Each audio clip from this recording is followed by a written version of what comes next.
जय भीम मंडळी. आज आपण बोलणार आहोत एका थोर व्यक्तिमत्वांच्या बालपणाबद्दल. या महान व्यक्तिमत्वांचं नाव आहे भीमराव रामजी आंबेडकर, ज्यांना आपण प्रेमाने भिवा म्हणूनही ओळखतो.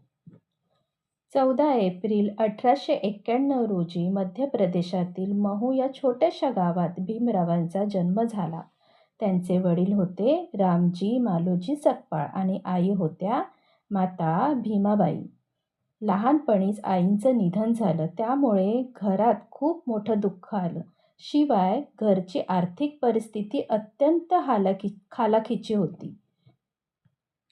दारिद्र्य, दुःख, यातना या सगळ्यांशी लहानसा भिवा लढत होता. पण एवढंच नाही, त्यांनी त्यांना सतत सहन करावा लागला तो जातभेदाचा अपमान. शाळेत शिकताना इतर मुले त्यांच्याशी खेळायला तयार नसत, त्यांच्याजवळ बसायला तयार नसत, अगदी पाणी पियायला सुद्धा मिळत नसे. तू अस्पृश्य आहेस म्हणून त्यांना बाजूला सारलं जात असे. पाण्याची घागर भरूनही शिक्षक किंवा इतर मुले थेट पाणी द्यायला तयार नसत. इतका मोठा अन्याय एका लहान मुलावर होत होता. पण भिवाने या अपमानाला कधीही आपल्या स्वप्नांच्या आड येऊ दिलं नाही.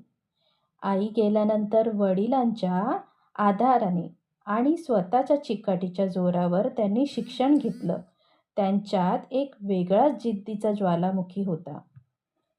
लहानपणी जरी अपमान, भूक आणि संघर्ष हे त्यांच्या आयुष्याचा भाग होते, तरीही त्यांनी त्याला एक शिक्षणाचा आधारस्तंभ बनवला. आयुष्यातील हीच सुरुवातीची जिद्द पुढे त्यांना महान नेते, अभ्यासक, संविधान निर्माता बनवण्याचा पाया ठरली. प्रिय प्रेक्षकांनो, भिवाच्या लहानपणातून आपल्याला हा धडा मिळतो की परिस्थिती कितीही कठीण असो, जात, गरीब किंवा दुःख यामुळे आपण थांबायला नको. संघर्षातून खऱ्या यशाचा मार्ग निर्माण होतो. म्हणूनच आपणही जीवनातील अडचणींना सामोरं जाऊयात आणि शिक्षण, मेहनत, जिद्द याचा आधार घेऊन पुढे जाऊया. धन्यवाद. जय भीम.